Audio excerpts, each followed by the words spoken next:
That's what happens when you're rusty, when it's been a long time since you did a stream. Okay, hello, welcome back. Alright, well. Hey, luckily this time we managed to remember that there was no audio before it was too late. So you know what? We're just gonna go back, take it from the top again, pretend like nothing happened, alright? Don't tell anyone, alright? It's a secret. Here we go. Let's continue with Turnabout Ablaze.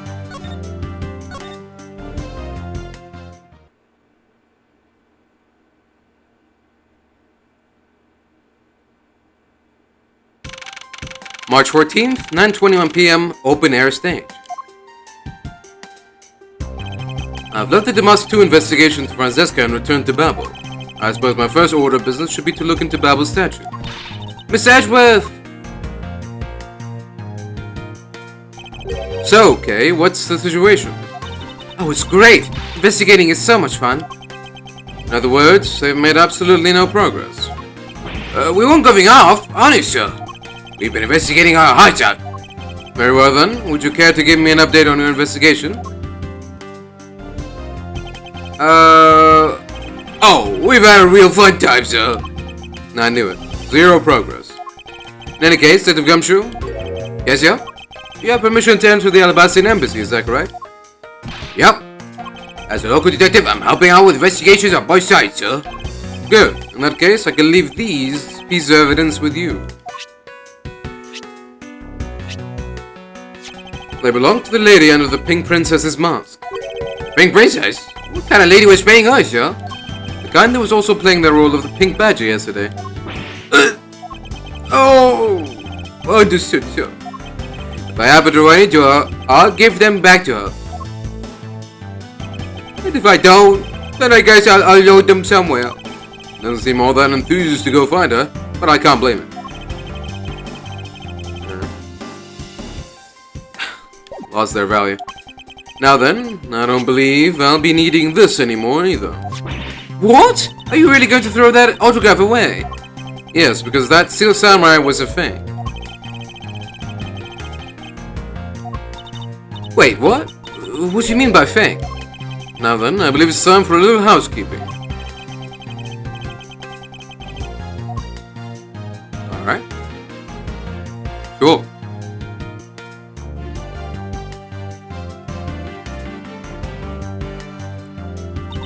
Hey, you're not going back to Alabas already, are you?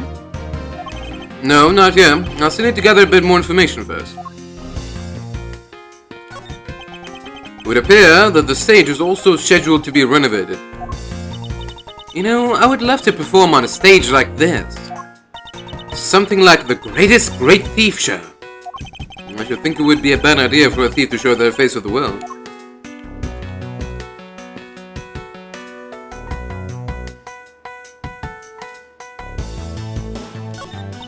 So how come some of the traffic cones are red and white? That's because they're highly visible from a great distance. Oh, is that why?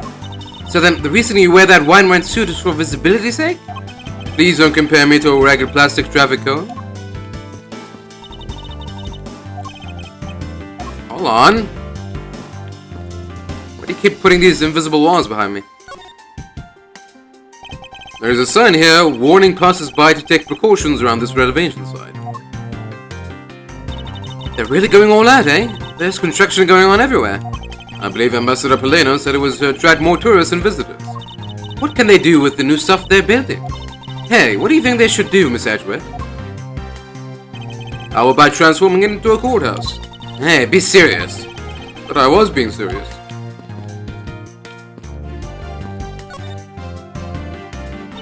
This bush looks like the perfect place to hide some sort of treasure, you know?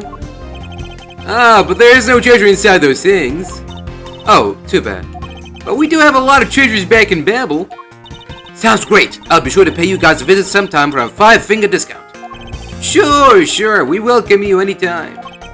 I sure really want to invite a thief into your country with open arms.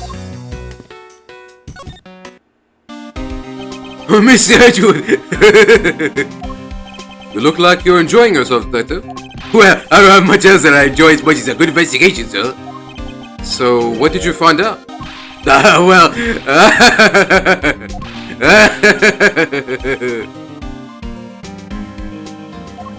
I take it he has found nothing of any particular use, as usual.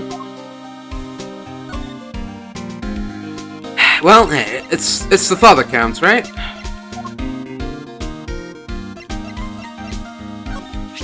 Wow, those look really good, sir. Can I have one? Don't you dare line your stomach with the evidence. Come to think of it, I thought Detective Gumshoe takes care of just up and ate a samurai dog earlier as well. Poor little dog slowly came to resemble his handler.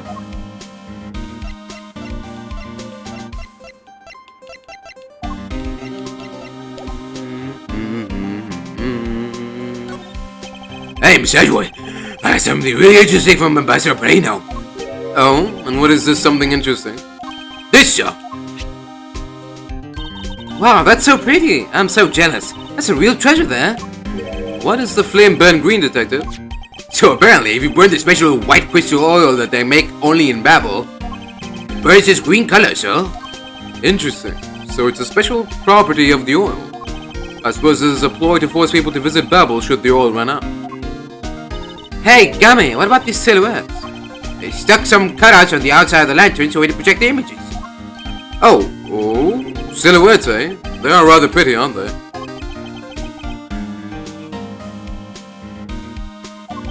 Wait, what am I doing? I was supposed to be asking for an update on the investigation.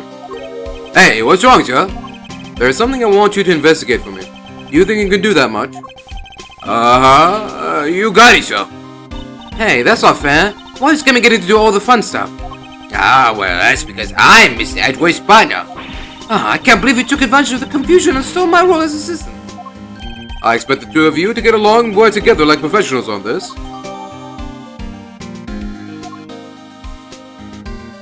You know that's not gonna happen, Edgeworth.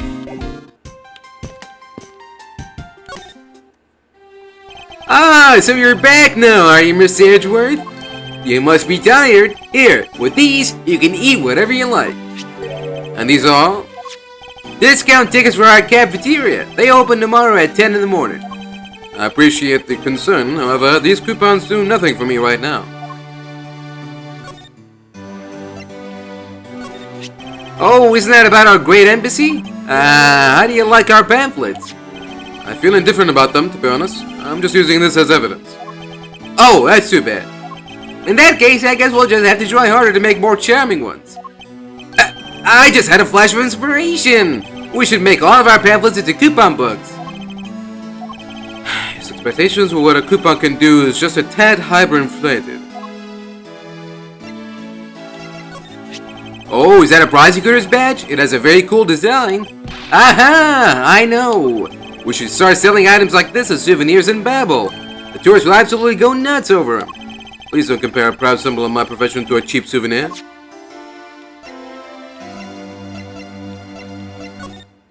Oh dear! If people were to find out that a murder occurred at our embassy, the number of tourists would plummet as well as would our revenues. That'd be a disaster. What are we gonna do? He really does seem worried. Perhaps I should refrain from bringing this up. So this key can become a knife? That's some trick. This key was originally stolen from your embassy 7 years ago. Yes. My, this is fascinating. Are you listening to me at all, Ambassador? Wow, this is really very fascinating. He's so absorbed in playing with the key that my voice is failing to reach him.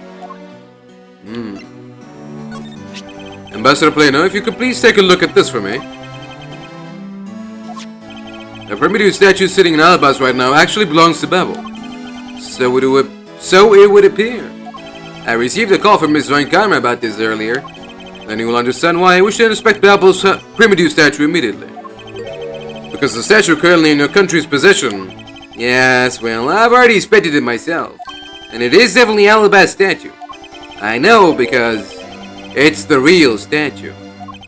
Then you're saying that Babel's was a replica? I'm embarrassed to say it's true, even though I knew that someday it would be exposed. I received my orders from the leaders of Babel, and I was to negotiate with Ambassador Al about this event. I was to negotiate with him and fix the results of the evaluation tonight. To say that we could not determine which statue was the real one. Hold it! Why are you telling me this? Well, because you already figured it out. Our statue is just a hollow gold shell. Even if Babel were to lose face, the reunification of the country is what's important. I'm right in thinking that, aren't I? I'm not making a mistake, right? If you don't know yourself, then I won't pretend to know either. I never thought that by being betrayed by my own secretary, the real symbol of wealth would be given to me. Isn't it simply ironic?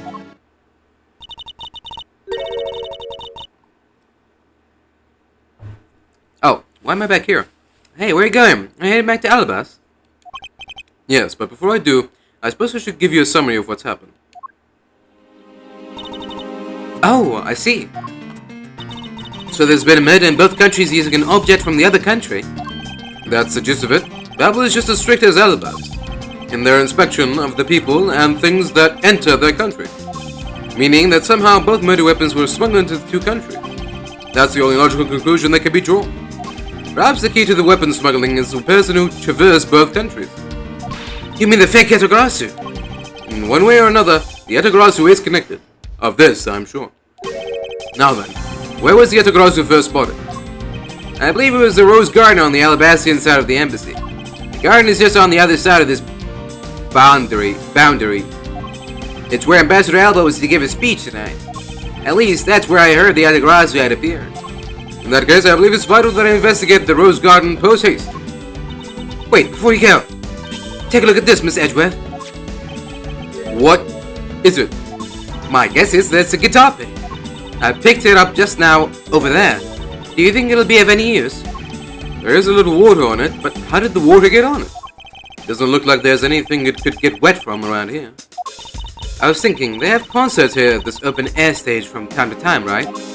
Alright, I'll find its owner later. Oh yeah, there's one more thing. Mr. Edgeworth, would you be willing to hold on to this? What is this? It's misused perfume. It's the bottle that woman left behind and that I found 7 years ago.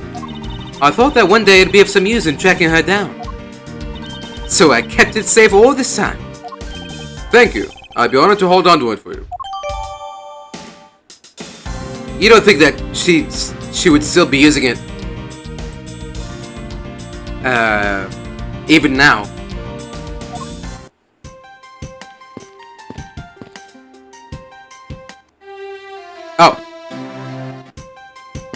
Oh. Oh, what? I can't talk to Gumshoe anymore? I can't talk to Plano? Okay. Variety of tools are laid out here. I assume they're for the renovation work. Hey, it's a wheelbarrow. You mean a wheelbarrow? But it makes so much more sense my way. Ancient people probably wheeled barrows, right? I highly doubt that's where the word came from.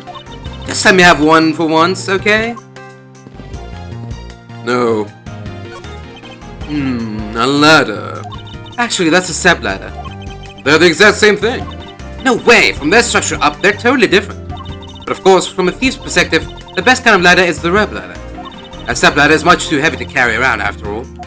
And from a prosecutor's perspective, any type of ladder is guilty of being dangerous during an earthquake. Okay. Hey, did you detect the scent of treasure coming from this bush? The scent of treasure? Not at all. Ah, Miss Edgeworth, you're totally not with it. I'm not with it? No, and it's important for both thieves and prosecutors to be energetic. Perhaps for a thief like you, but that level of energy is unbecoming of a prosecutor. You really think so? That prosecutor we met at Gate Borderlands seemed to be pretty active. Well, he's not a prosecutor anymore. See how everything just naturally balances out? Bags full of cement powder are stacked up here. I suppose they're for the renovation.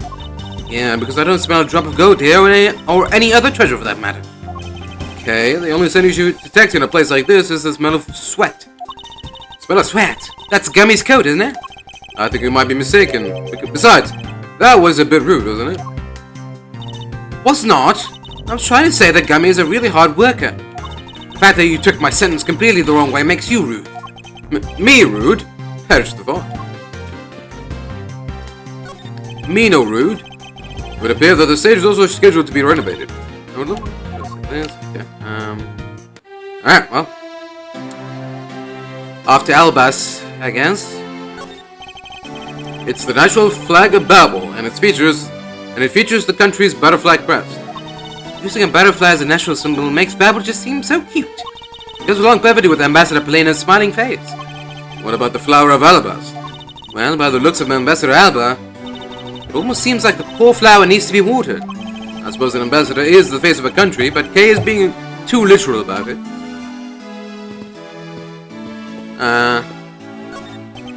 There's a flat panel, a VCR, and a row of Steel Samurai videos on this table.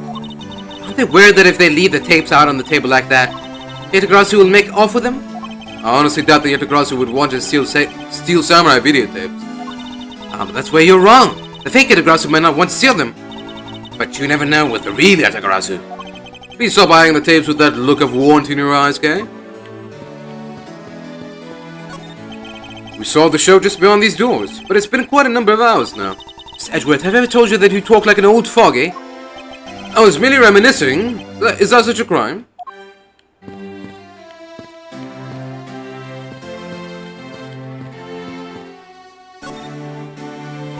Those are some nice flowers. I wonder who they're from. Gateway and Imperial Hotel. Where is this, Miss Edgeworth? It's an ultra-luxurious hotel that sponsors himself. Right there, that.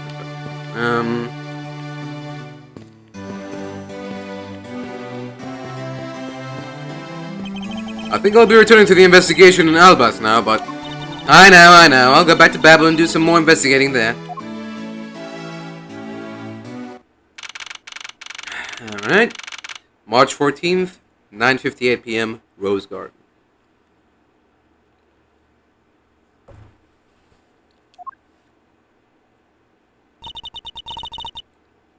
I see you're back, Mars Edgeworth. How are things in Babel? Although I can't really say I expect much from Scruffy and that girl. The investigation into Manny Cochin's death hasn't really progressed any. However, the investigation into the Yatagarasu has. Ah, yes, the Yatagarasu. Even now, I find it hard to believe. A person who can freely traverse between the two countries at will. Preposterous. Well, that's what I came here to investigate. I heard that this is where witnesses claim to have seen the Yatagarasu. That's correct. Ambassador Alba was to give a speech tonight here in Albas. That's when the Yatagarasu appeared. The shadow of the mysterious thief appeared, and just as suddenly it vanished. After that, there was the fire at the Babalese embassy that the Yatagarasu started. Although, then not a single feather from the Yatagarasu shall escape my diligence.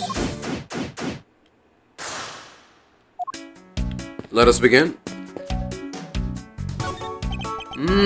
A statue of a woman. I wonder if the lady is pouring water. Says that it's a statue of the queen who spoke of love to King Primidu. Well, Miss Edgeworth, it seems that you are lousy at reading a woman's heart. I opened my mouth about a statue and she somehow made the leap to that. Is it possible that the Yatagarasu hid in these bushes? Of course not, they're rose bushes. You've been spending so much time with Scruffy and that girl, they're rubbing off on you. But it's alright, I'll wake you out of your stupor. Now, the next time you feel like sleep-talking, remember that I'll whip you for real. All I try to do is offer up a possibility, and this is what I get? There is an overturned spotlight here. When Yatagarasu appeared, the audience that was waiting for the speech to start panicked. I suppose that's when someone must have knocked it over. I'm having a tough time visualizing the massive confusion that took place here. I sought to use my whip to capture the Yatagarasu. However, as there were people in my way and I was unable to land even a single lash. I suppose this means that some other poor saps were hit instead.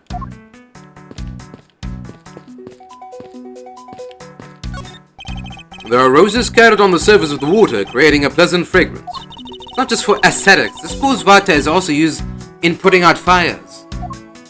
I see. Oh! The pool stopped filling itself automatically. The fountain spouts are set to stay open until the pool's water reaches a certain level. This water is used to put out fires, so I suppose it must be refilled to its normal level. Which suggests that this pool was recently used somehow in this embassy. I guess I'll take some notes about it just in case.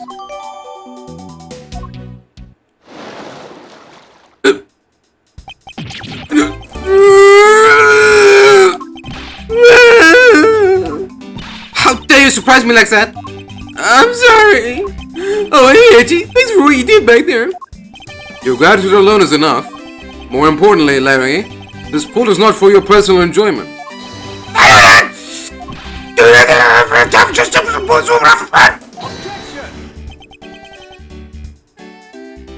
Alright then, did you by chance fall into the pool?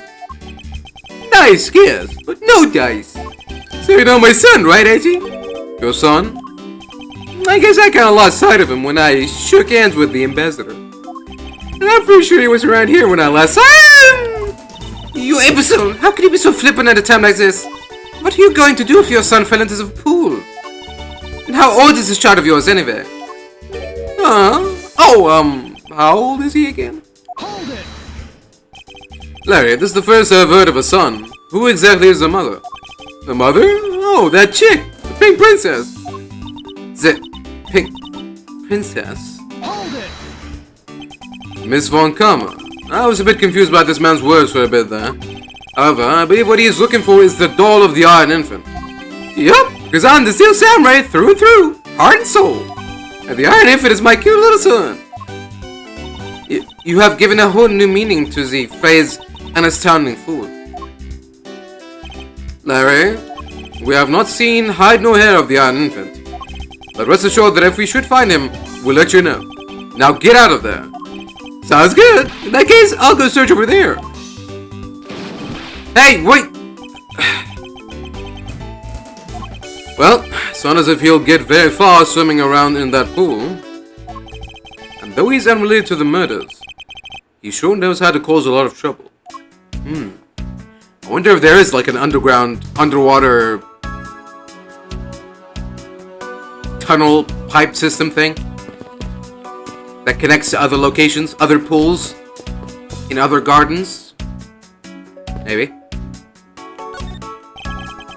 These are some beautiful roses here. They appear to be well maintained.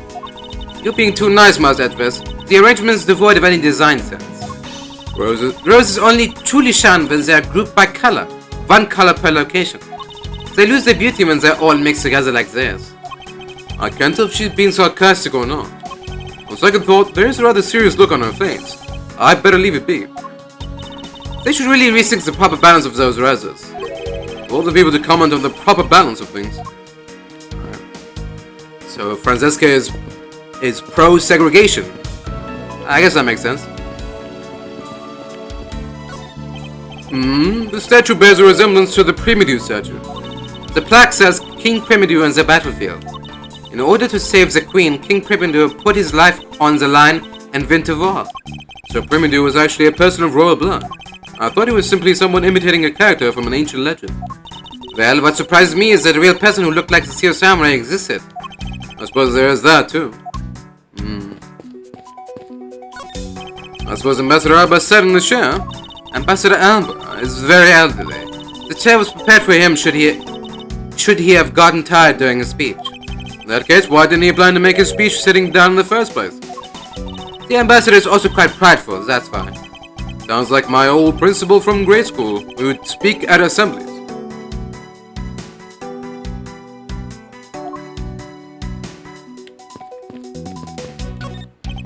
this is where Ambassador Alba was to give his speech.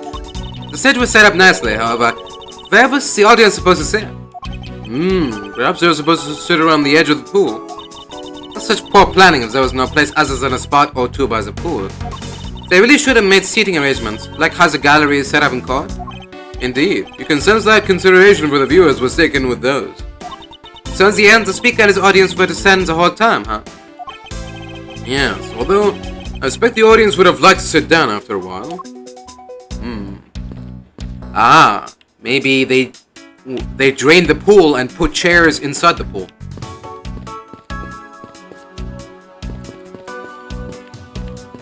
There's more broken lights here.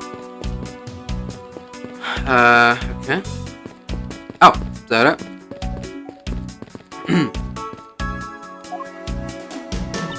Yes. Tonight, in this very rose garden, the Albastian ambassador, Quercus Alba? Quercus? Oh, Quercus, like quirky. Quercus Alba was to give a commemorative speech. A very key commemorative speech is that.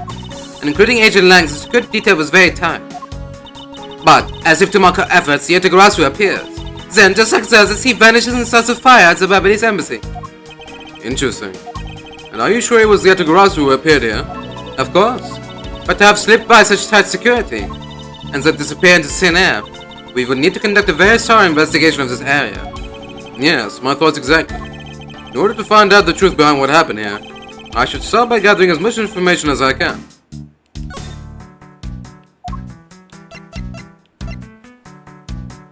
I wanted to ask Plano about this lantern, but...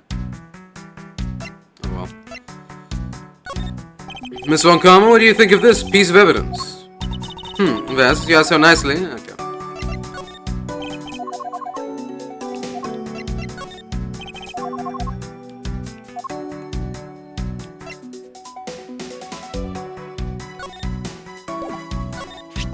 We were able to finally obtain this proof of the smuggling operation through Interpol. So remember to take extra care when handling it, my subordinate. She's enjoying the power trip of calling me a subordinate just a tad too much. Recently, incredible well-forged counterfeit bills have been found coming out of Zhangfa. Counterfeits made using Babyliss ink, that is. The smuggling rings that I've been chasing is the group behind the whole operation. But mark my words, no one involved in it will escape my whip. They will own no pain. What am I getting whipped for? Okay. Have you finished checking out all the bystanders? Yes, sir. And we found 14 counts of pickpocketing, 16 counts of illegal parking, and 1 person riding lights, sir. Don't tell me you didn't find out anything related to the case. Sir, not a single thing, sir. Well, for now, let's just get those other lawbreakers down to the precinct. Agent Lang? Well, if it isn't Mr. Prosecutor. I would just like to thank you for your assistance earlier. Make no mistake, it's not like I was trying to help you with what I did. After I left, did you receive word from Ambassador Alba? We're to wrap up our bodyguard assignment at the end of today. Oddly enough, we received word from HQ to return home on an urgent matter. If I can be so easily called away from this case after I've come this far. I swear that I'll find the truth and drag it out screaming into the light. You're with me on that, right, Mr. Prosecutor?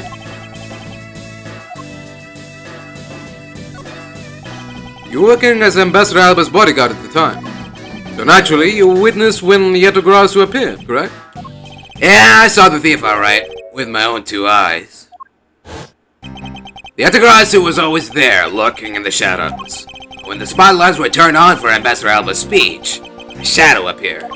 That's when cries of "It's Yatagarasu" rang out. The next second, the spotlight went out.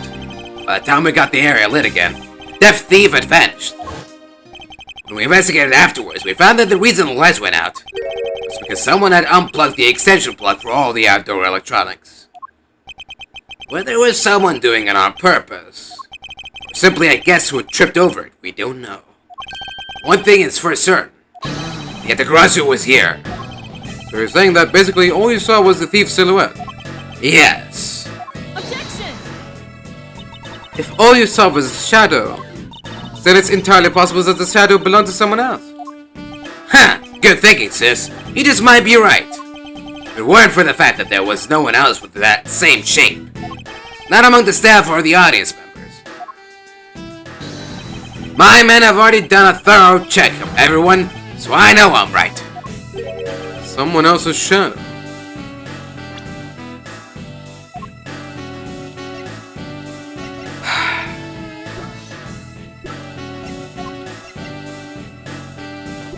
It's not the Steel Samurai, is it?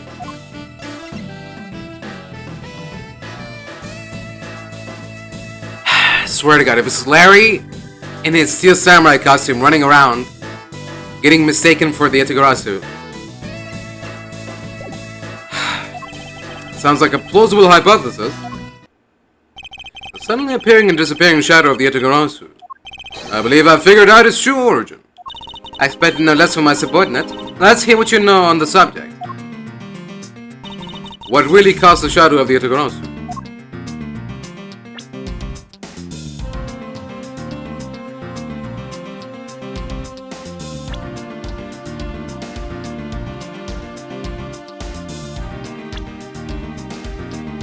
Really? Could it be this? Take that! Suddenly appearing and disappearing shadow of the Yatagarasu. Is it not possible that it was created by this statue? Objection! Are you playing me for a fool, Massage Vest? This statue bears absolutely no resemblance to the shadow of the Yatagarasu. You are correct, however, the statue is one part of the whole picture. What do you mean by only one part? What is the other part to the real form of the Yatagarasu shadow? The other leaf?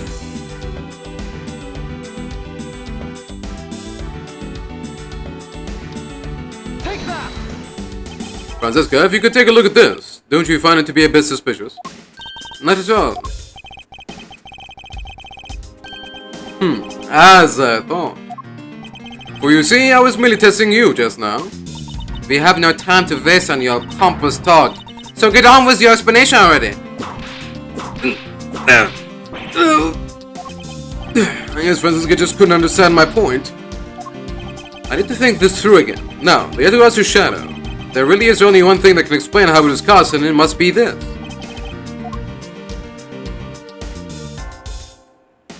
Take that!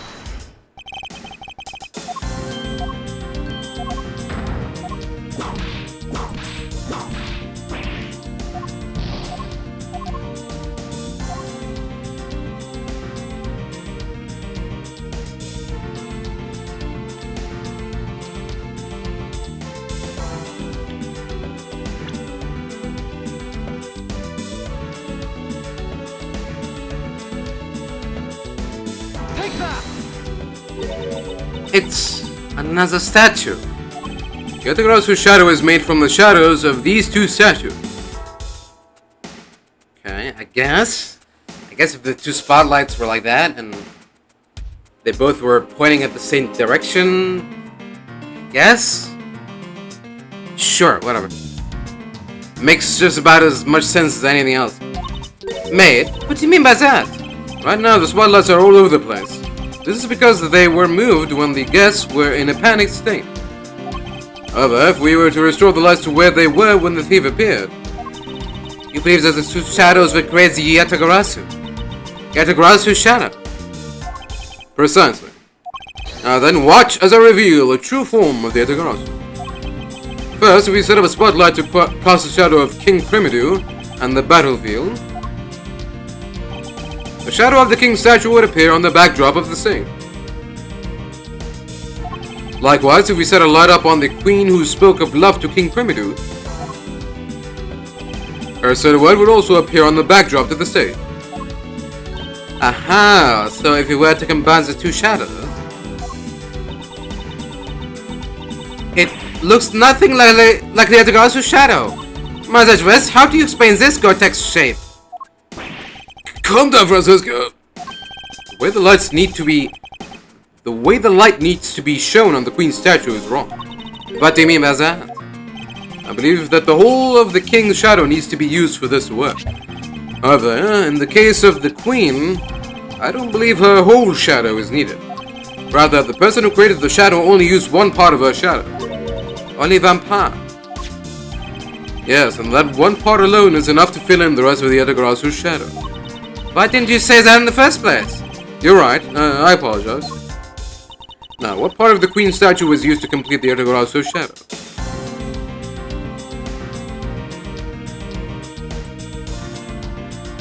Her hand? Take that! Think back to what is missing in our shadow. 5 long, thin areas, correct? Now, what does that remind you of?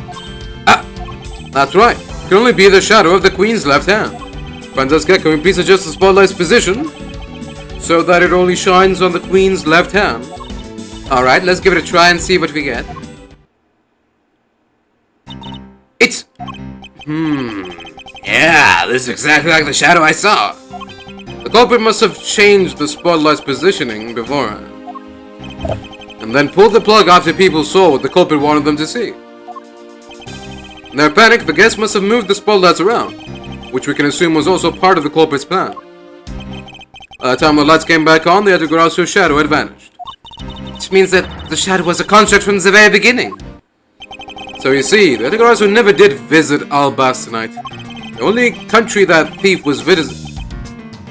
visited was Babel, although it can be assumed that the Yatagarasu had an accomplice in Alabas.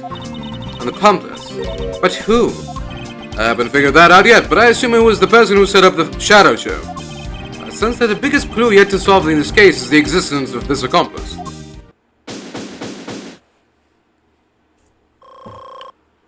Alright. Sounds good to me.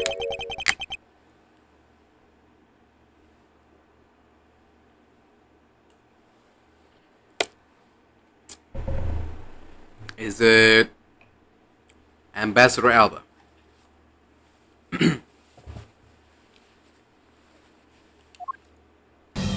Oh, how's the investigation going? It's bad. Have you come to join us investigating the Yatagarasu? I've left the murder in Agent Lang's charge. And my only target from the very beginning is the Yatagarasu, so yes. So, what have you found out? I got a piece of evidence. May I see it? Sure, but you might regret it. We're here because we are ready to face whatever may come. So if you please. When people heard the commotion, bystanders started gathering. One woman claimed, "I'm telling you, I'm a genuine international journalist." She gave me an interesting picture. A journalist. Well, actually, she's a freelance cameraman. This is a photo I got from her. What in the world? The Yatagarasu is flying through the air. The times, they are a-changing. It's not just men, but evidence. Even they lie to us now. When was this photo taken? Apparently right after the fires, on the 4th and 5th floors were put out. It was taken from a nearby building that you can see the embassy from. I see, so this was taken after the fire. The bro in this picture took off from the Babylonis embassy, flew over the boundary and headed for the embassy of Alabas. Objection! Simply not possible. You weren't capable of flight. Is that a fact? I've had the pleasure of dealing with a case involving a flying person once.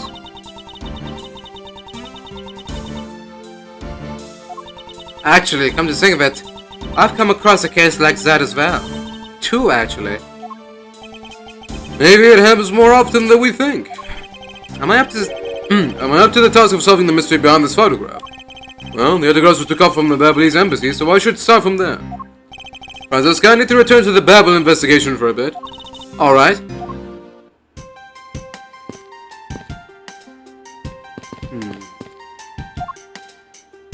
Yes? I wonder what that photo earlier was all about. Indeed, my photo certainly was interesting. I believe this necessitates a need to investigate the Babylonis embassy some more. I suppose we have no choice if we are to conduct the private investigation. I suppose so. I would have to pass through the Theatrum Neutralis to reach the Babylonis embassy.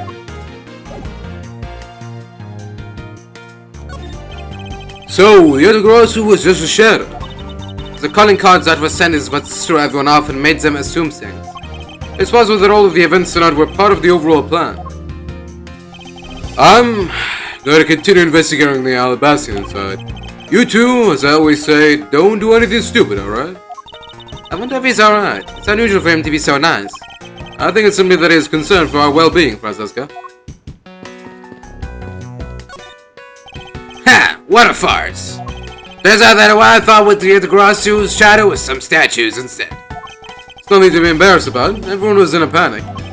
Here I thought he'd come over to throw some sarcastic remark in my face.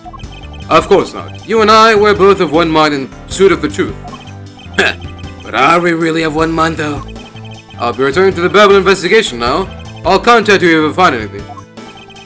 You sure are stubborn as a rock. How's the investigation proceeding on your end? Jesus!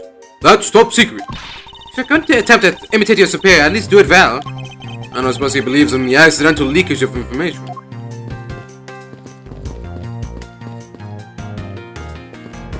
Alright, time to go.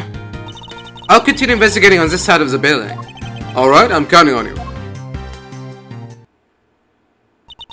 Welcome back, Miss Edgeworth. Now come on, let's get back to our investigation. Yes, let's. Yes? Is there really any place left we haven't checked out yet in the Babylese embassy? Interpol is conducting its investigation when you were being held by Agent Shina. Because of that, I was unable to examine the fireplace on the Secretariat's desk. True. And since he's here, we should talk with Ambassador Paleno some more, too. He looks so sad and lonely since Mr. Cochin died. Yes, he does. And you are correct. I have a few issues I still need to discuss with him. We should make the best of this opportunity.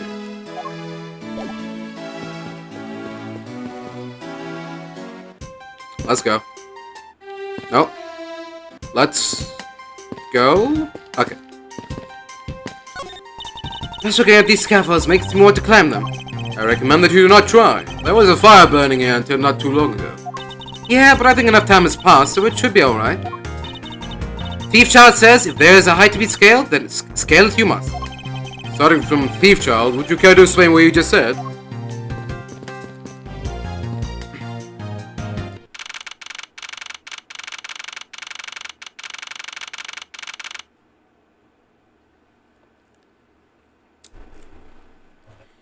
March 14th, 10:37 p.m., Babylese Embassy, Secretariat's office.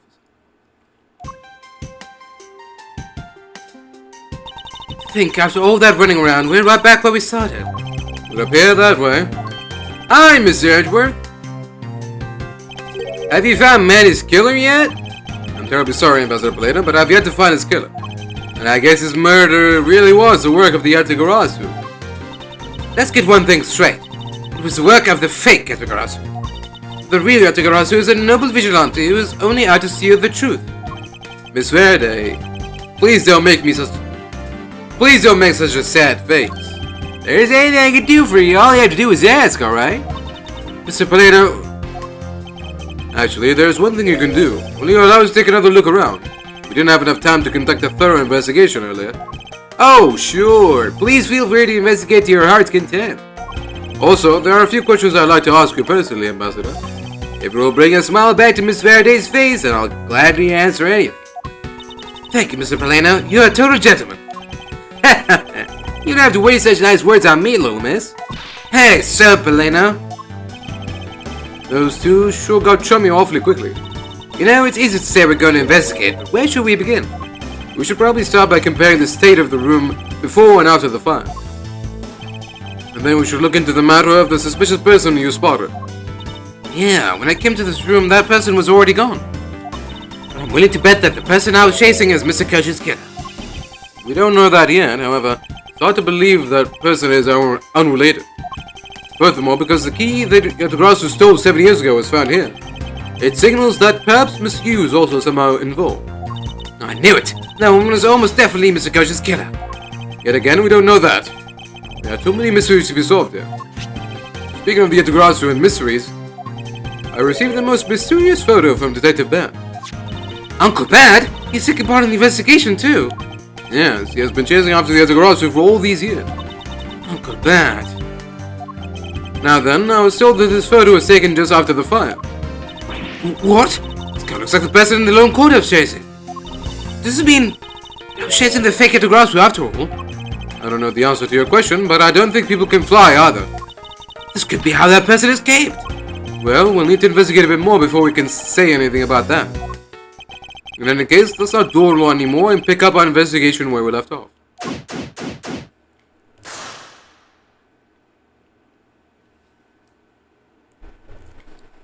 Alright.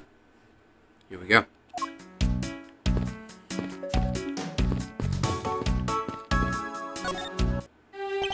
Now then, Ambassador, I'd like to ask you about your movements before the fire broke out. Before the fire? Which fire are you talking about? Which one? There was more than one tonight? Huh? Oh, I see. I guess you didn't hear about it. We had 2 fires here at the Babyliss Embassy tonight. What a bother all that was.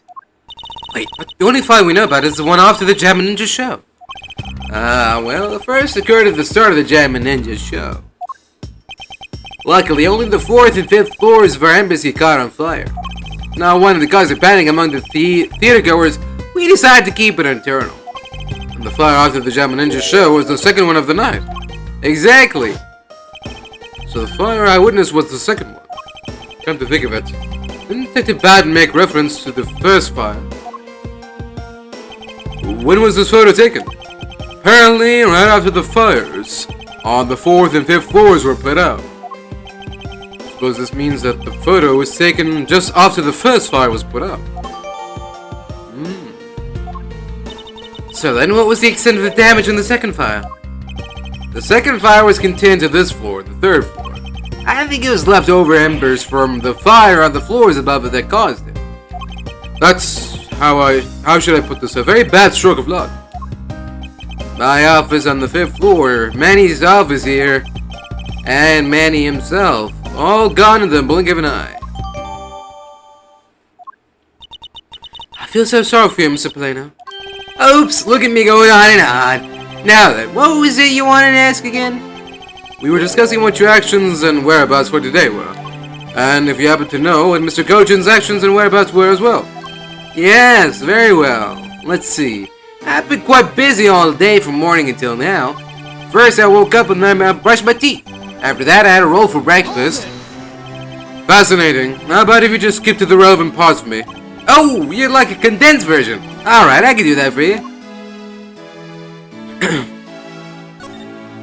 So what did Mr. Kojin and you do this morning?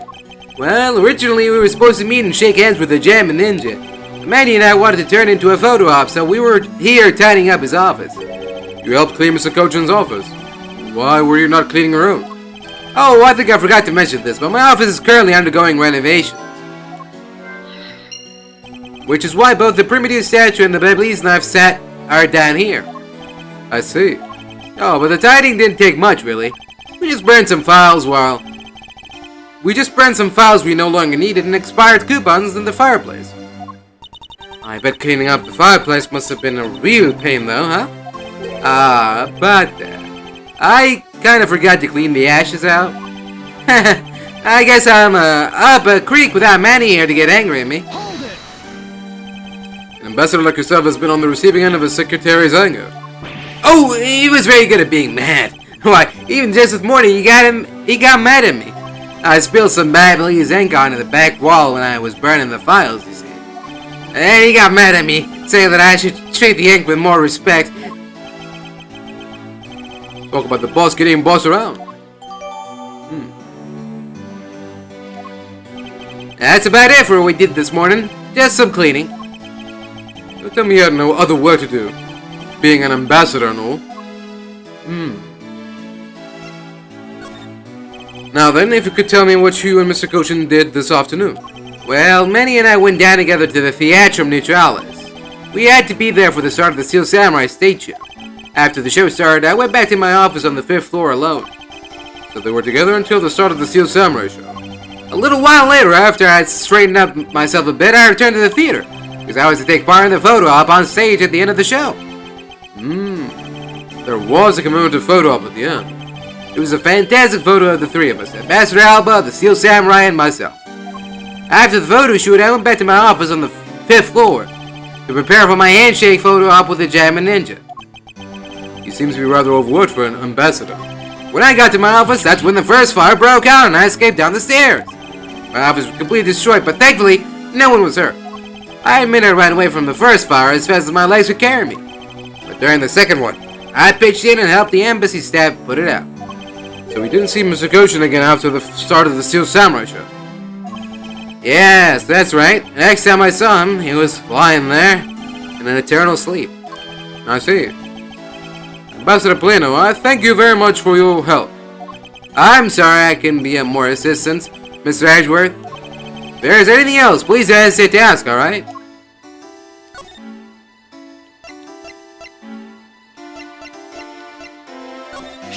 I can't believe that Babbly's ink was being used in such an evil scheme.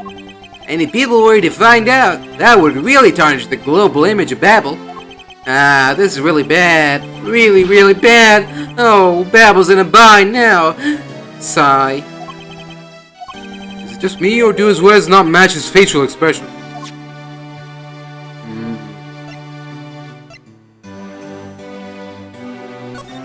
Oh dear. Ambassador Plano, I was wondering if you might have some thoughts on this. I think they would know more about the case than I. So let me make it up to you for not knowing anything about that with these coupons. Thank you, however, I feel I must decline. Babbly's ink consists mostly of white crystal oil. When lit, the oil in the ink burns a bright yellow green. It makes for a great science experiment. Here, give it a try with this.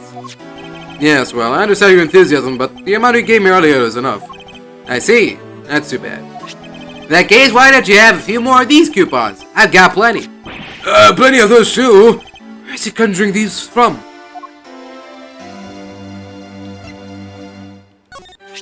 This statue resembles that hero, the Steel Samurai, don't you think? I was thinking, what would you say to changing its name to the Steel Samurai statue? This might attract a few more tourists to our country if I did, right? I'm not sure what to think. I thought that thing was a national treasure. I can't believe that Babbly's ink was being used in such an evil scheme.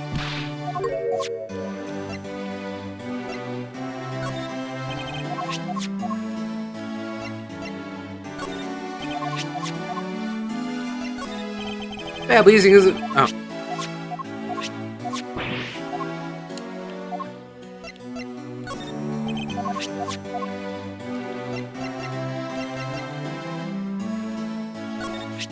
Everything this morning happened exactly as I said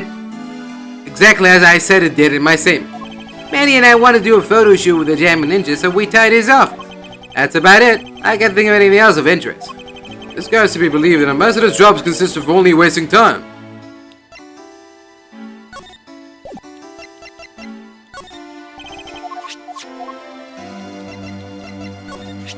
I lost a lot of things to those fires. Things like the many coupons we had printed, discount tickets for the cafeteria, and I should think that those blasted coupons were not the biggest victim here.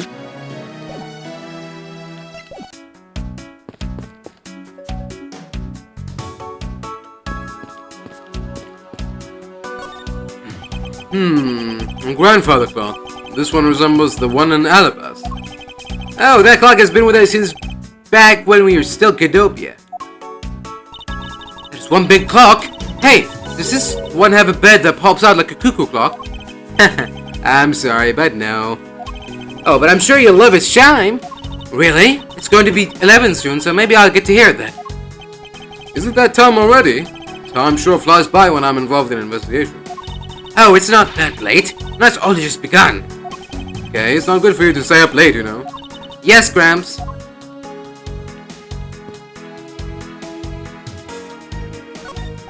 Ambassador Plano, would you happen to know what these charred remains are of? I don't know exactly. I don't think there was anything there that should have been flammable. So it remains a mystery as to what was burned here. Looks like all of the souvenirs suffered some damage from the fire. I just don't believe it. Murder on top of arson. What a disgrace to the name of the Itagarasu. The fake Itagarasu is guilty of much more than just theft, it seems. I know, because if it were me, my first priority would have been to loot this bookshelf. You would steal ordinary souvenirs they can buy virtually anywhere. Can't buy them anywhere. Each one is specific to a location that has its own value. And items that have memories attached to them are the most valuable of all. Could you really rob someone of their valuable memories just like that? No, because even though I take the souvenir, I can't take the owner's memories. Okay. We still don't know where the blade of the Babyliss knife went. Could it be that the killer walked away with it?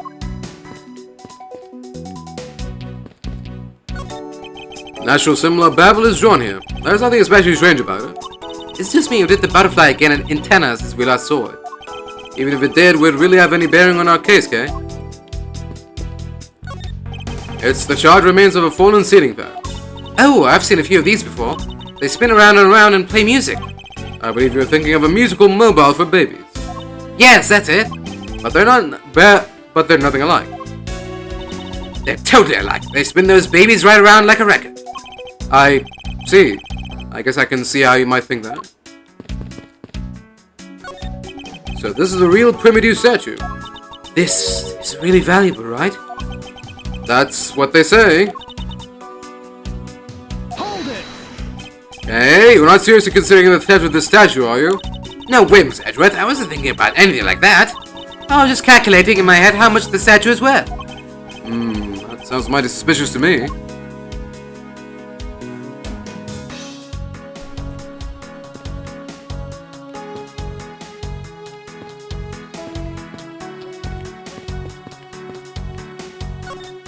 Ambassador Plano, when exactly used to be here? There used to be a stack of brand new pamphlets. But it looks like they were all burned up. I guess we'll just have to reprint them. No matter how fast we reprint them, they always disappear so quickly. Is the Babyliss tourism industry really that hot right now? Of course! Although recently, the most popular vacation destination has been the Republic of Borginia. But we refuse to lose to them, so we've been hard at work promoting Babel. Interesting. Well, I've just recently returned from a trip to Borginia myself. Oh, and how'd you like it? It was alright. Probably shouldn't bring up the fact that I was a suspect on the flight home. This safe wasn't open at the time of the fire. You could tell because the inside wasn't burnt, right? Yes, and thanks to the safe's fire resistance, the smuggling evidence was preserved. Aren't safes great? They always hold the wonderful promise of treasures within. Well, this one certainly did have a few inside. It appears that Mr. Kochun's body has been taken in for an autopsy. The white outline is all that is left to tell the tale of his murder. Sad. A fireplace, huh? So Babel's offices have them too. Two? There's a fireplace in relatively the same location in the Alabastian office.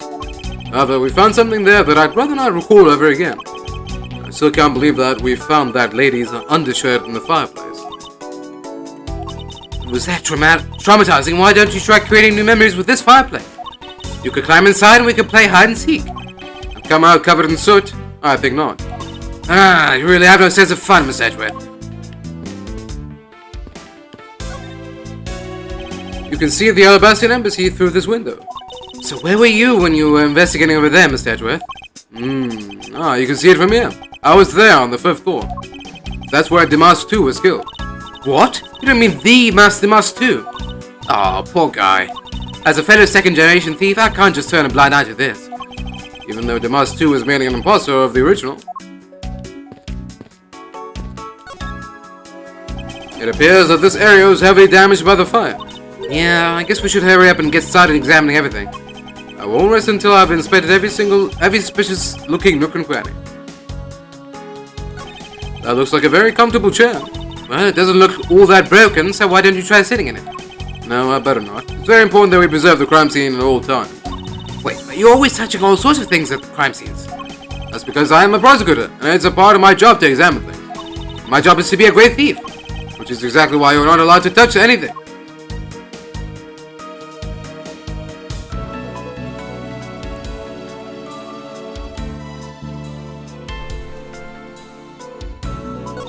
So I guess embassy films are just like normal films, eh? Well, what do you imagine them to look like? I thought that Babbles would look like a flower, and the receiver would be a butterfly.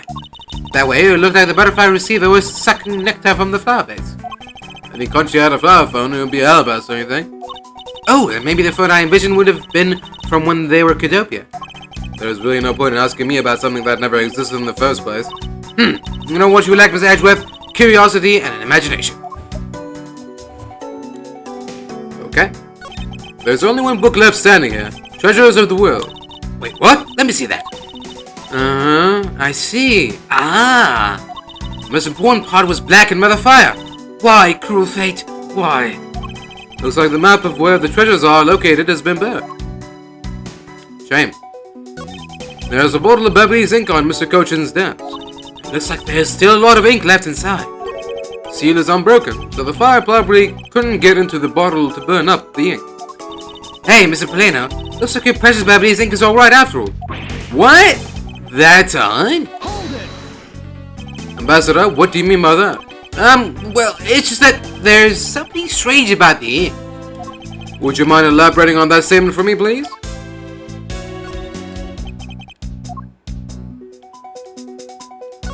It would appear that this desk also fell victim to the fire. But it doesn't look too damaged. Ooh, I think we can rifle through this drawer a bit. I suppose we really should take a look. This is a rather unusual shape for a notepad. I suppose this must be another souvenir from somewhere. This looks very familiar. Seems that the contents of this drawer survived the fire rather well. Now that's a sturdy desk. I guess that's the value of solid wood construction. Let's see if there's anything useful left in here, Mr. Edgeworth.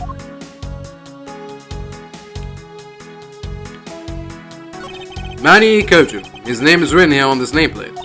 How would you put a nameplate with your name on it in your own office? I suppose it's to inform people in case they walked into the wrong room by mistake. Do you think maybe it's also there to remind you of your own name if you forget? Well, either way, it's never a bad thing to set a nameplate on one's desk. Looks like a bunch of flyers with coupons attached to them. Babble sure gives away a lot of different coupons. Maybe I should create one of my own. I could call it the Great Thief Coupon. What kind of discount would that net you? 5-finger kind, what else? And I'd seal an extra thing or two for the bearer. Things such as? Such as the truth. What else would I seal? What I wouldn't give to have a mountain of your coupons right about now.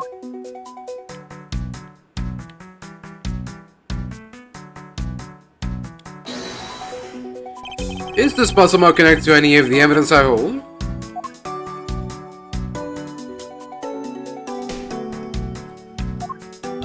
Eureka! Yes, I believe so.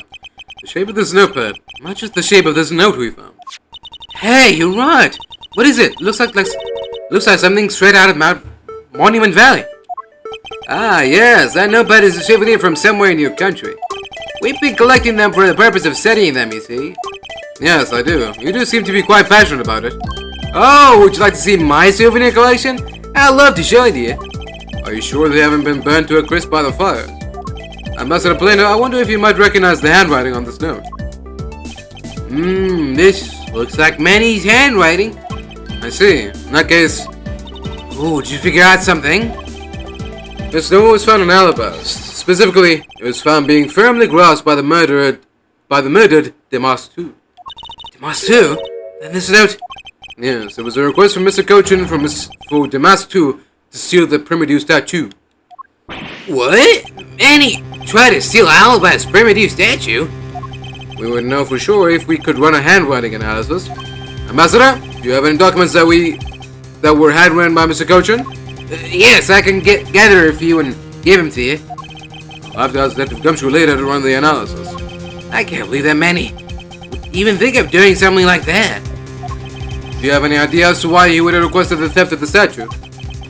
There is one possibility, but mind you, it's just my personal speculation. Anything you can tell me would be of great help, Ambassador.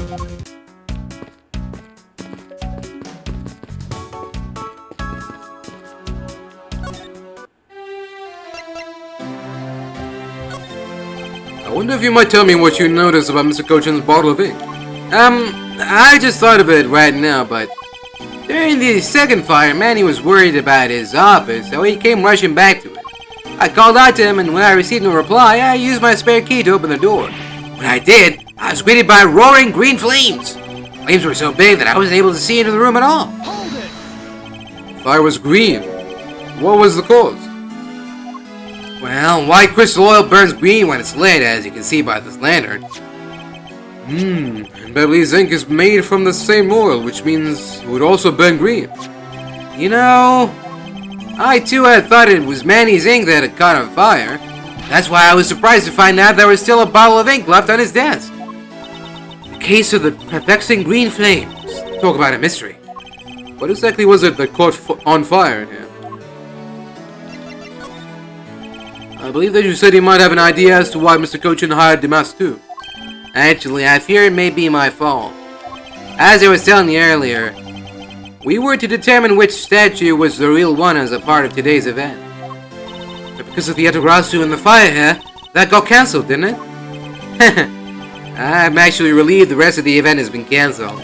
For you see, Babel's statue, well, it's just a replica. Did Mr. Cochin know that about Babel's primitive statue? Of course he knew.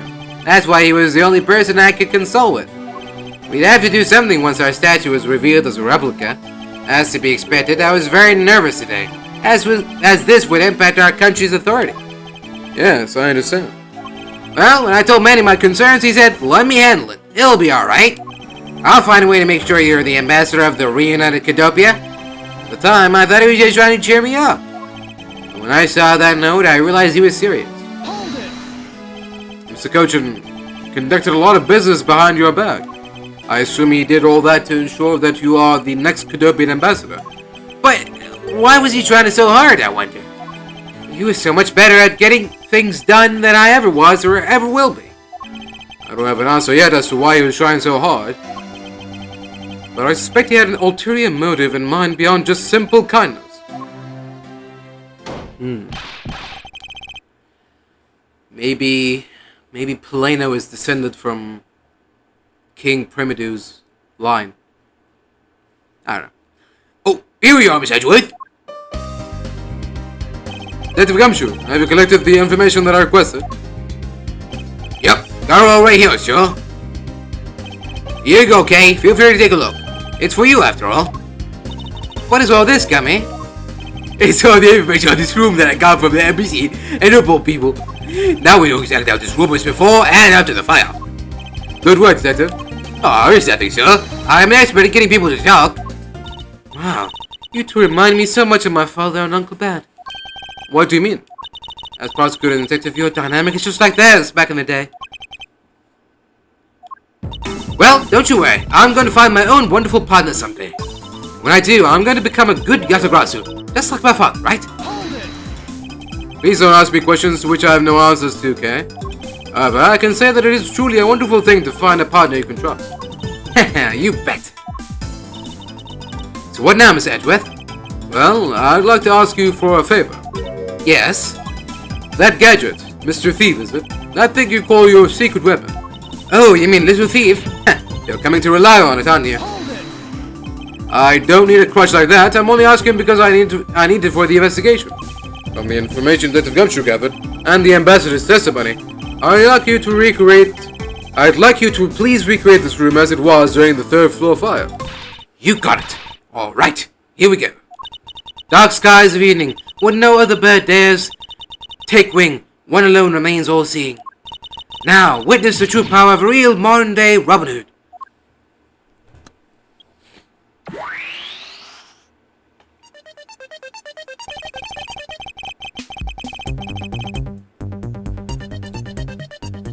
Seems there are other things besides what the ambassador mentioned that have changed. It's possible that we might find the escape route the person Kay saw use as well. Ooh, what is this? Is it some sort of light show I was not told about? This is the power of a true vigilante. It's recreating the room with the info I input. Really? That is certainly one interesting device you have there, Miss Faraday. I believe it's about time we return to our investigation.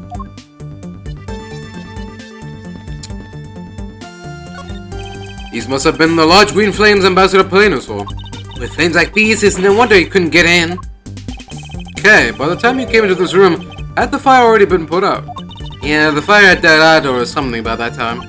This fire in here only burned from the time the fire started on the third floor, until the Yatagarasu appeared and caused a stir and babble, I suppose. I guess Mr. Polano was just lucky enough to run into this fire as it was burning, eh? Yes, you can put it that way. And since you were the first to discover the body, we can assume that no one else entered the room until that time. No one other than the person you were chasing, of course. I knew it. That person I saw was definitely up to no good. I mean, that person couldn't even be Mr. Koja's killer. That is very likely to be the case. After all, that person came into this room before you, and must have chosen this room precisely because they knew no one would be here. Okay, then maybe the green fire was where it was to prevent anyone from coming in. But then, what did the person set on fire to make the green flames? Well, whatever it is that person burned, it made a rather sizable fire. Since the fire's green, well, you see something that burns green, right? It's a bit tinier than these flames, but you get what I mean. Yes, and I do believe that what you are thinking is exactly why these flames are green. Which fire-related piece of evidence burns the same color as these green flames? Take that! The source of the green in these flames is related to this. Oh, really? Well, I don't think they're related at all. Oh! Sorry, it really isn't related after all. Hey, you honestly apologize this time for being wrong. What? I'm always honest. And that's a good thing. Just keep on doing it. I need to think about this a bit more carefully. If I stay calm, the answer should come to me. This green flame is the same as that other flame. Which fire-related piece of evidence burns the same color as these green flames? Take that! So this green is this.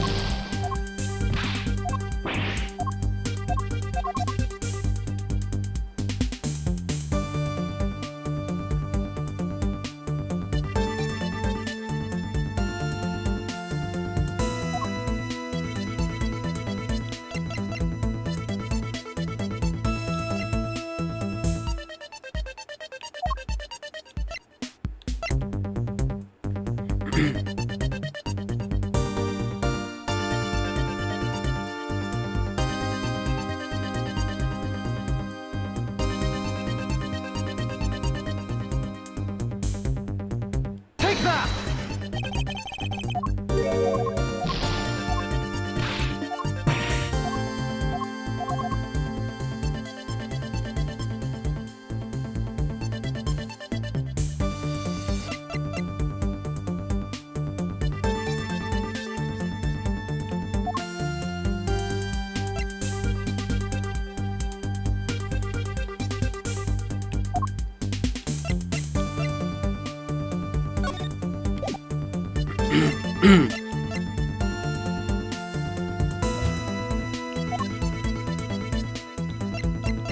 Take that!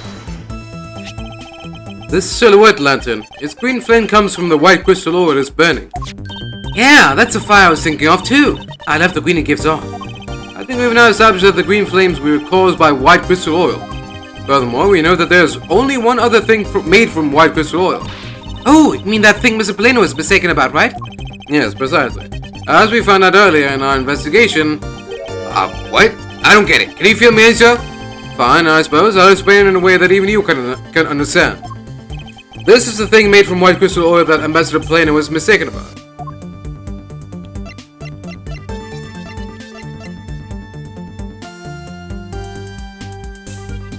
Take that! Okay, this piece of evidence... It's not needed anymore, right? Good, then I'll throw it out for you. No, wait! Huh? But why? I'm sure this piece is completely unnecessary. I mean, it didn't have anything to do with what we were talking about after all. Well, either way, can I have it back for now? It would appear that I was the one who was mistaken this time. I need to think carefully about this one more time. Something made of white crystal that is still here in this very room.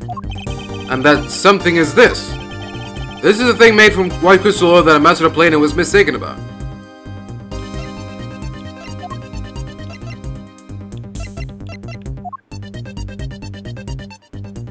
Take that!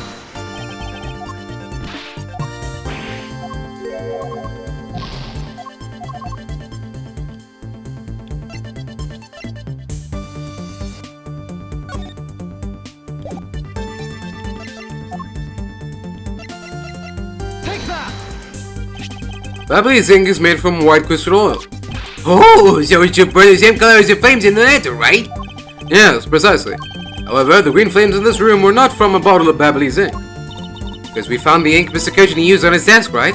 Yes, however, we know that Mr. Koshin was smuggling the ink in massive quantities. Now, what do you suppose he made using all that ink? I believe what he made with that ink is the answer to what gave birth to the green flames. Oh yeah, I'm beginning to really feel the energy coming from you, Mr. Edgeworth. It would appear that I have finally found it. The smuggling ring's real gold. Made of Beverly's ink, this is the source of the green flames. Take that!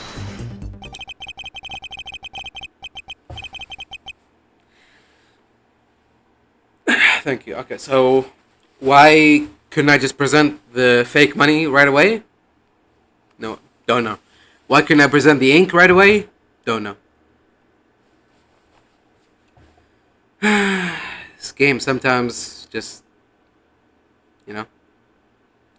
makes you want to do things that you never thought you were even capable of thinking about doing. Anyways, what would consume that great of a volume of ink to make? That would be the counterfeit bills that the smuggling ring made and are circulating in Zangfa. You're kidding!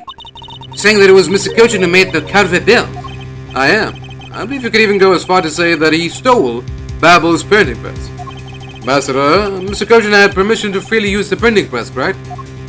Why, yes, and I do remember seeing him use it in the middle of the night.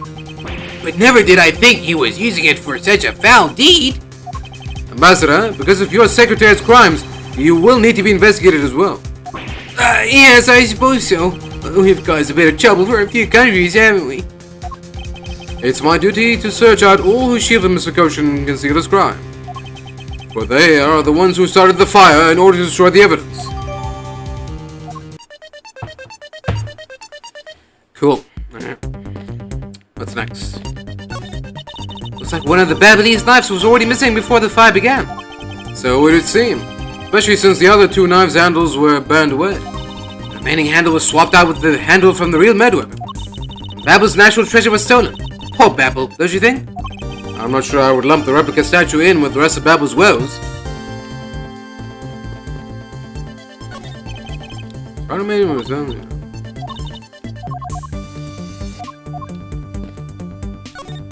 So by this time, the primitive statues had already been swapped, right? They must have been, as this one is covered in soot. What lousy timing. Just as the two countries were about to become friends again, too. It would have been better if I had stolen it than for it to get caught up in that fire. Okay, I think I understand your sentiment. However, if you were to engage in theft, I can look the other way, right? If you could please stop stealing my lines.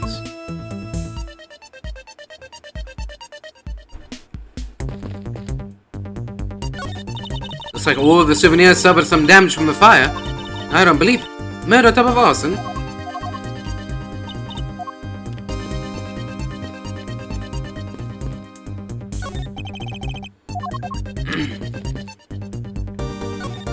So, Babel is really into pushing their tourism industry, huh? Yes, it would appear that way. You know, I really have to take a trip. Hey, why don't we take one after this case? Do you already have a destination in mind? Well, ideally, I'd like to go someplace where I can continue my thief training. Well, if you want to learn the fine art of stealth, perhaps you should visit the studio where they make the Jammin' Ninja TV show. Hey, that's actually a really great idea, Miss Edgeworth. Can't believe she took me seriously. A fireplace, eh? So, Babel's offices have them too. Two? Oh. This safe wasn't open at the time of the fire. You could tell because the inside wasn't burned, right?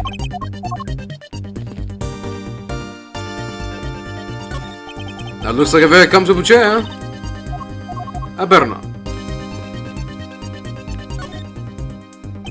You can see the Alabastan embassy through this window. Where were you when you were investigating with them, Edward?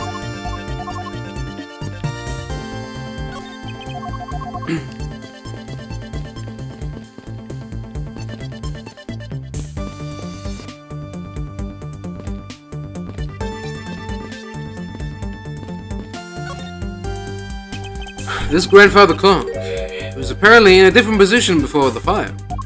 According to Sam members, the clock was flush against the wall before the fire, sir. Which means that most likely it was moved by someone during the fire. Speaking of which, it's totally 11 o'clock now, but I don't hear any chiming. Huh? That's odd. It was still charming right on the dot of every hour this morning. Maybe the fire damaged its internal mechanisms or something. Master Plano, may we take a look inside that clock? Sure, go right on ahead. Dr. Gumshoe, if you could please inspect the inside of this clock. Yes, sure. I'm on it. Miss Edgeworth, I found this inside, sir. It looks like a length of wire. So this is what caused the clock to stop chiming. What was a long length of wire doing inside this clock in the first place? Sigh. Why would someone do this? Such a valuable clock. Sounds like it wasn't Mr. Plano that put the wire in there. Perhaps it was Mr. Cochin's killer who did.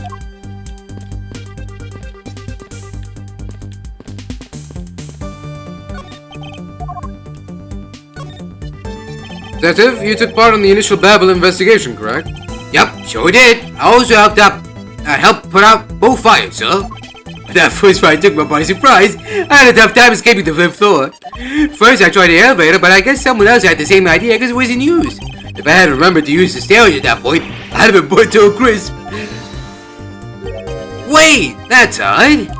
We always warn our staff that in the case of a fire, it's dangerous to use the elevator. Oh. Maybe someone wrote it in a fit of panic. Detective, did you see the Yatagarasu that came into the Babylese embassy at all? I didn't personally. And the other staff members told me they never got a good look at the person either, sir. I wonder if you could tell me a bit more about what you discovered, Detective. I wonder if the Yatagarasu was the one in the elevator. Second fire broke out around the time the Yatagarasu was spotted in alibis. That's also when a suspicious person was spotted in Babel, which caused some panic. Hold it! So no one was able to get a good look at this Yatagarasu that ended in Babel. Yeah, all they saw was a mysterious person wearing a long coat. That's not enough to make a positive ID, you know? Still, it was enough to make the people who received the calling card panic even more. Person in a long coat. Sounds like the exact same person that I saw. The Yatagarasu that appeared in Albas was proven to be just a fabrication, a shadow. In light of that fact, the Yatagarasu that appeared in the Babel is also a suspect. Can't be serious. No one were this close to capturing the fake. I mean, Calista, you. So the Yatagarasu who appeared, caused mass confusion, killed Mr. Koshin, then disappeared. By the way, Detective, why did you not chase after the Yatagarasu? I did, but, well, this embassy is huge, sir. I got separated from the other staff members I was with and was lost for a while there. Hold it! You didn't even memorize the layout of the building you were to guard, Detective. I'll be sure you have him now, sir. But you know, it was thanks to me being lost that I was able to come to Kay's rescue. Oh, is that a fact? Yeah, it was when I was lost and wandering around the 4th floor hallway, sir. When I heard a scream, I headed towards it right away. Oh, that's probably from when I found Mr. Kojin's body. Yeah, I thought it sounded like her, so I got real worried and ran as fast as I could. And it was thanks to Gummy that Miss Sheena wasn't able to take me away. He covered for me until you got here, Miss Edgeworth. Oh, I see. So he can be useful once in a blue moon. Still better Agent Sheena got here before I did. Wonder where Agent Sheena was before you found her here. Well, just before I got to this room, I saw her coming out of the room next door.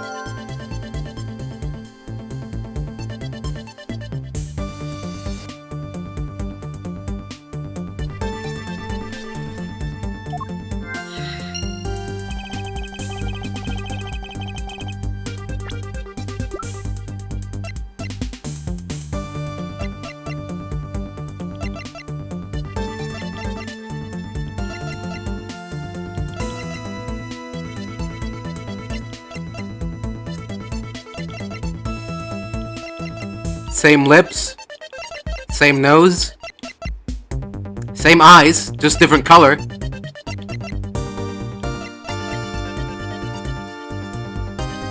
It's her!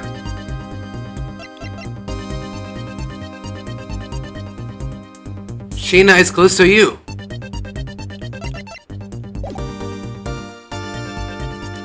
I knew that Chinese accent of hers was a fake. Now we know. Agent Sheena mentioned something about chasing the Yatagarasu herself earlier. Well, she apparently helped in putting out the fire first. She apparently helped in putting out the first fire.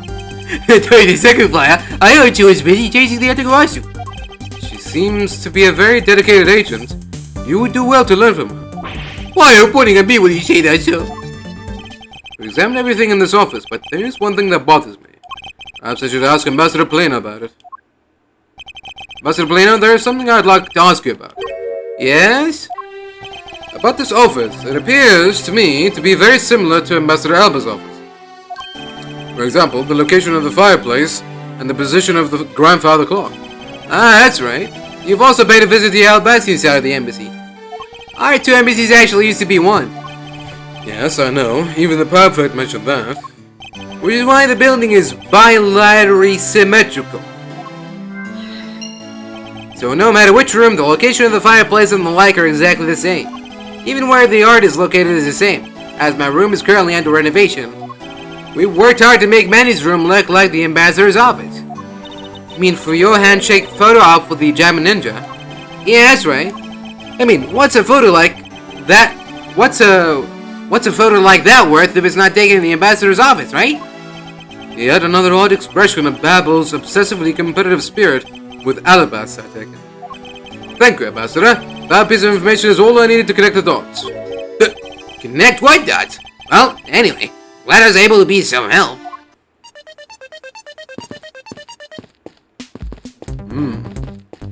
Oh, that's it then. Yes? Ready for a review on how to use the thief? Okay, here we go. Objects. Looks like it was quite the fire, huh? Yes, it appears that the flames spread fairly quickly to some of the other rooms as well. Yeah, thanks to Gummy's info, I was able to recreate this room. Plus, the burnt stuff is still lying around, so we can check those as well. The state of this room before and after the fire. I can probably obtain some new information by comparing the differences. Yes, that's what I'll do, and use any new information to complete my logic. Alright. Oh, sorry. Let's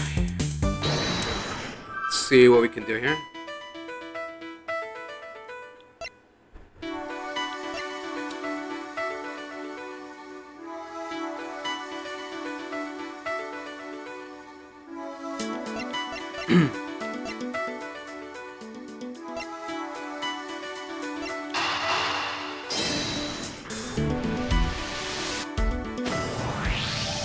The Alabasian and Babli sides of the building are symmetrical to each other.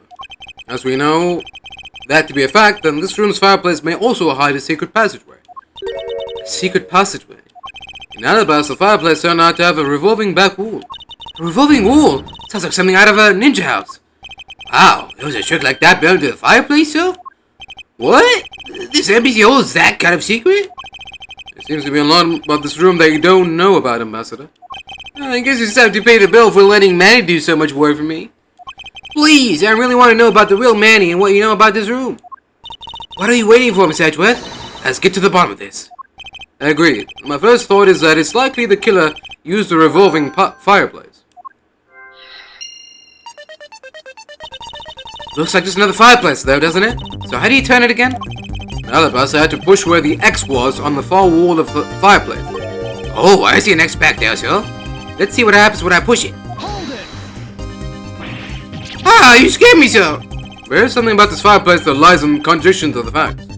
Huh? But we found an X where you thought there'd be one, right? We did, but that's not what I was referring to. Something is missing from this scene. What does this contradiction mean for us? I will rest the very suspicious look in Nukukani.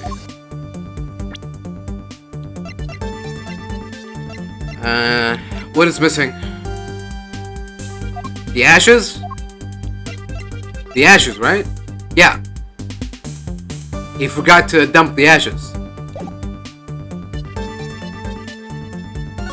If we push this X mark, the fireplace wall should turn. A revolving fireplace wall! That's neat, sir. We should hurry up and... Hold it! Wait, Detective! There is something we need to examine about this first. Besides which, there is also something I'd like to test. Like what, sir? I'll tell you later, Detective. For now, let's continue with the investigation. All I see inside this fireplace is sawwood.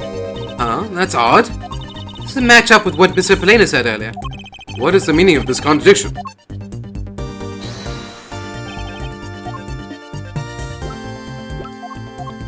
Eureka! Ambassador Plano, you said that you burned some old files on this fireplace today, correct? Yes, I burned quite a few files this morning, actually. After you did, you forgot to clean out the ashes from the fireplace, correct? That's right, but why are you asking? And why are you making such a scary face? I'm sorry, I admit I am a bit intimidating when I'm serious. In any case, take a good look at this fireplace and tell me what you find odd about it. Let's see... Huh? Where'd all the ashes go?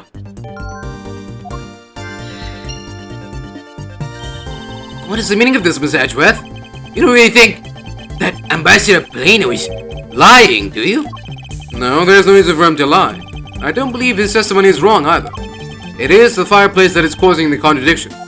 Okay, I wonder if you might update the fireplace data for me. You got it. I'll add in the ashes from the burnt files and... Sounds like we've pretty much figured everything out now, huh? Well, there's nothing. All I did was follow where our leads led us. Oh, I sense it coming on. You're about to dazzle us again, right? Oh, you mean that? Well, it's what Mr. Edgeworth is known for, you know? There's really no need for you to dance around the name of what I'm about to do.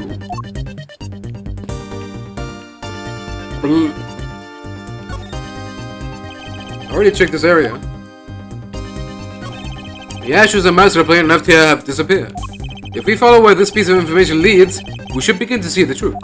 It's time to use your secret weapon, right? Yeah, go on, sir. Use your special skill.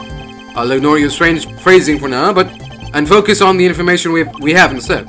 Just a little further, I can sense the truth lying on just the other side of this.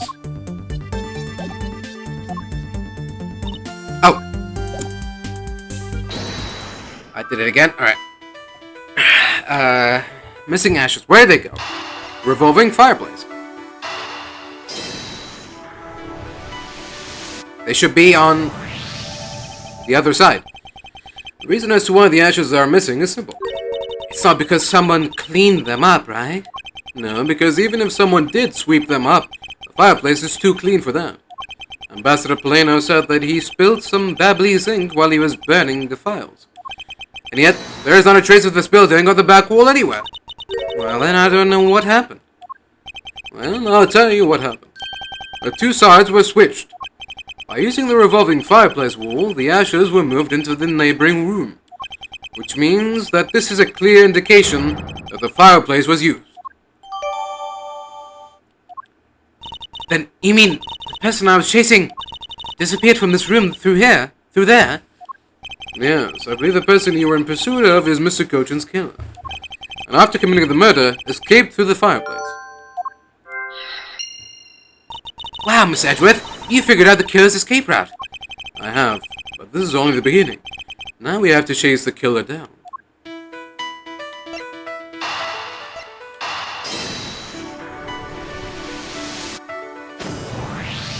If the killer used the fireplace in this room to escape into the next, then it's only logical for us to talk with the person who was in the neighboring room. Well, the person that was in the next room was... Oh! It was that person, sir! Yes, Detective. Agent Shinar.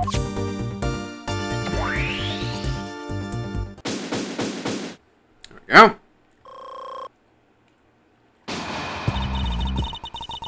It's looking more and more like Miss Sheena as the killer, isn't it? Let's not jump to conclusions yet. We need to go through what we know so far. She came running straight into this room from the next one and instantly accused you. Furthermore, she claimed that that could only have been you that killed Mr. Cochin. I don't have any proof yet, however, I know she is hiding something from us. Okay then, why don't we go ask Miss Sheena herself? Hold it! No, not yet. There's something that needs to be done first. Detective Gumshoe? Sir, is it my turn to do something, Miss Edgeworth? Yes, I have a two-part special assignment for you. First, I need you to run a handwriting analysis of Damask 2's notes. Okay, I'll get to that boys on that right away. Second, I want you to see if you can fit through the revolving fireplace wall. Right now, sir? No, next decade. Of course now. We need to test our hypothesis first, don't we? Go on, Gummy, you can do it. Alright, I'm gonna do this like a real man. Here I go, through the fireplace and back. You shouldn't need to psych yourself up that much for such a simple task, Detective. Wow, the water inside the fireplace really did turn. That's so neat. Now I wanna try going through there too. There really is a secret passageway through there. I had no idea. It would appear that the ash really was pushed into the other room. Furthermore, the Babbly's ink you spilled, Ambassador, is there on the back wall. Okay, here I go, sir. Detective, I'd like you to go through there under the same conditions as the killer. Huh? But there's all that ashy stuff. And your point is? Now, we're short on time, so if you could please hurry on through. Yes, sir. Okay, so now we pretty much have the whole picture, right? No, not yet. There remains a few more mysteries to solve. Such as the Yatagarasu's whereabouts, the other smuggling ring members, the 2 weapons that made it across the border, the key Miss Hughes stole 7 years ago. In fact, you haven't figured out a thing regarding how Miss Hughes is related to these embassies. Sedgeworth. Number of pieces connect in a very complicated way in this case. It's almost enough to make one completely mentally exhausted. What are you saying, Miss Edgeworth? I thought you were the one who said that it's easy if you follow the leads. Was that supposed to be an impression of me? Okay. If it's info gathering you need, Gummy, and I can help with that. Then all you have to do is show off your fancy schmancy logical deductions. Show off? Does it seem like I'm being boastful when I do that? Let's not overcomplicate matters, okay, Miss Edgeworth? We've been so focused, like a laser, on only what seems strange or out of place. It's no wonder nothing's clicked and we haven't unlocked anything yet. But if we think things through calmly, the answer should come to us. Okay. That's the sort of thing I say to myself.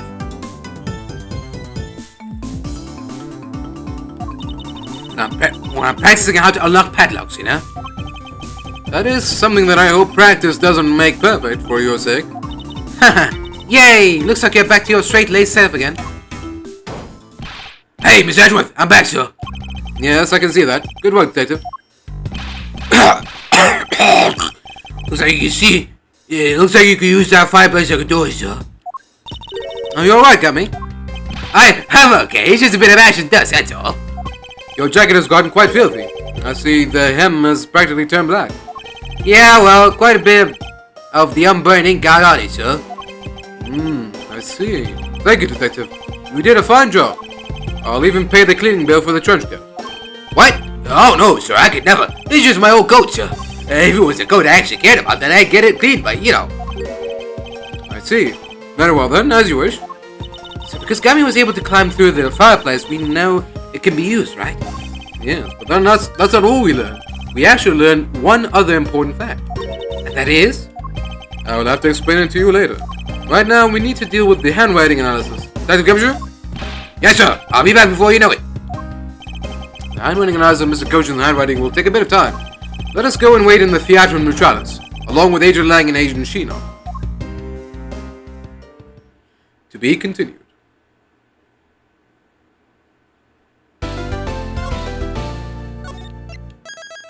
Alright. Finally getting to the bottom of this. Yatagarasu true identity.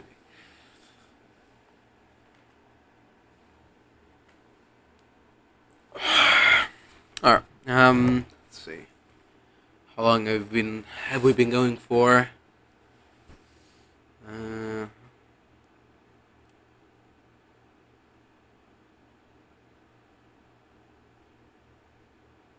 It's like, yeah, almost like an hour and 40 minutes. Alright, well, I don't know.